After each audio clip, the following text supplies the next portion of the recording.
In this section, I'd like to begin a discussion on what I call sense-based abilities. These are psychic arts, if you will, that are directly connected to our normal and natural senses. Something that most people would associate with things like ESP, extrasensory perception, and in point of fact, they'd be correct. However, I myself do not believe in using that title because it gets confusing. ESP covers the whole gambit, where I much prefer to deal with each piece specifically, which allows us to use it more accurately and defined. Now, the 5 basic senses that we know are the ability to see, to hear, to touch, to taste, and to smell. When we associate these basic 5 senses with any psychic art, we usually see the word clair in front of something related to that sense. Now, most people usually translate that word clair into the word clear. Well, as most people that have any experiences will tell you, there is very little clarity when it comes to these kind of talents. It takes a fair amount of experience, practice, and understanding to really understand what's going on. I myself prefer to translate the word clair into the word beyond, simply because it's much more accurate. A clairvoyant, for example, is someone who uses vision to go beyond the normal realm of vision. They might get pictures, flashes of colors, might even get a movie clip, if you will, running through their head that gives them an insight into whatever it is they're trying to discover. Well, because they're doing this, that is beyond vision. It certainly isn't clear vision because nothing coming in has anything to do with normal vision. It's all extrasensory. So I'm going to begin each one separately and kind of give you an idea of what it is and some tips and techniques to hopefully help you on a journey to try some of it and see if it works. So we'll start with the ability to hear. Now, when we associate that ability with psychic arts, we translate the word hearing into the word auditory. So to be a psychic hearer, if you will, you would become a clairaudient, someone who uses hearing to get information. Now, some of the easiest ways to do this are to simply ask things like yes and no questions and to listen for an answer. If you ask the question, is it blue, and you hear yes, then that's a clairaudient talent. Others include taking something that you don't know and putting it to your ear, for example, and listening to it. These are simple, basic techniques to develop a clairaudient talent. Now, there's not a lot of them that we know because it's not a skill most people try and develop, but these are some basics. The next one we'll deal with is the ability of smell, which is an olfactory sense. Now, we translate psychic smell into clairolfactus, which is of course the ability to go beyond smell. Now, it very much has the same basic abilities and skill set as another ability, which is the ability of taste, which is a gustatory sense, which we translate into clairgustatoris. So clairolfactus and clairgustatoris generally are best trained using the same basic techniques. Some include smells or tastes of items. Most commonly would be things like food. For example, we might smell or taste apple pie, which associates us with things like grandmother or home or family or whatever. So the best way to associate these is to look at things directly kind of related to a taste or a smell. So example, if we're trying to define a color, we'd look at something that smells like that color or tastes like that color. So for example, red we might associate with strawberry because they're red. Yellow we might associate with a banana. We might see or smell a banana or taste banana to associate with yellow. That's a lot of what we can do. Now, we can also associate them with ideas.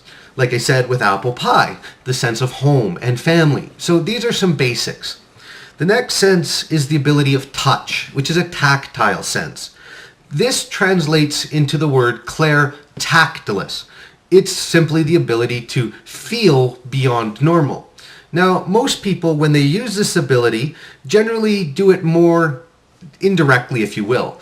For example, you might be trying to determine a color on a psychic flashcard, or a symbol. So one of the techniques you can do is put your hand over top and feel what you feel. Does it tingle? Is there heat?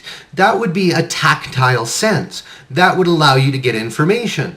So you simply, in that case, would be, say, targeting red and looking for heat, for tingling in your hand that would associate with red.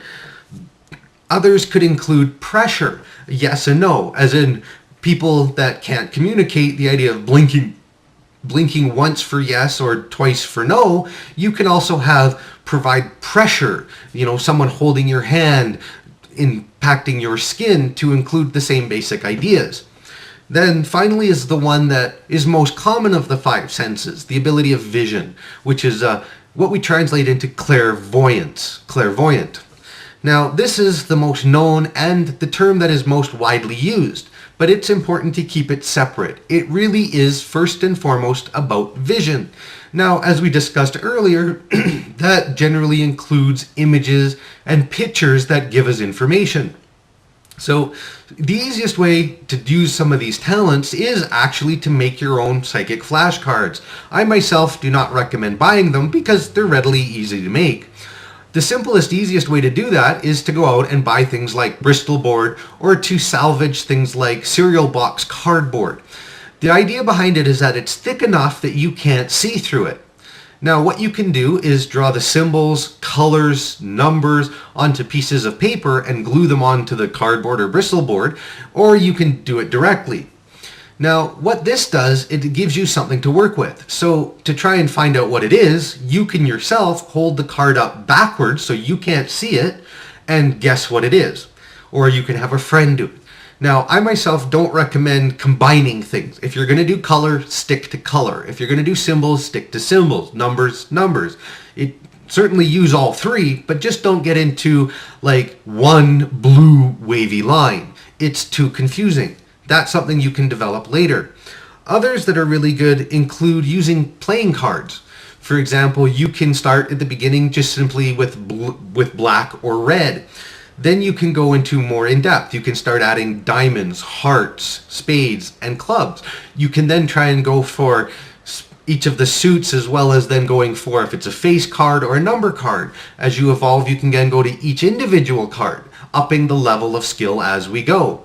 So these are some basic ideas for the voyant. Now, we also have two other senses. We have what most people classify as the sixth sense, which is more associated directly with ESP, however, is better transferred and broken down into two separate senses. A sixth sense itself is actually the ability to feel. That's where we would include things like emotion and impressions. It's quite a bit beyond the tactile sense of feeling, but it includes the whole range. The seventh sense we associate more with the ability to know. Now, in the next section, we'll go into feeling and knowledge-based abilities, which are more associated with those other two senses. However, it's important to include them. So we know now that we have the five basic senses and the two others, and we have some basic tips and tools to develop some of these talents. Now, as with everything else, the best thing that you can do is start by using common skills and then looking to develop other ways of doing things. Look at how you hear things and how you would hear things to develop tips and tools and techniques to develop that specific talent. Same thing with smell and taste and touch. The more of your imagination you use, the more that you're trusting yourself, the more that you'll be led to your better, higher self, if you will. So the more of this that you practice, you certainly get benefit.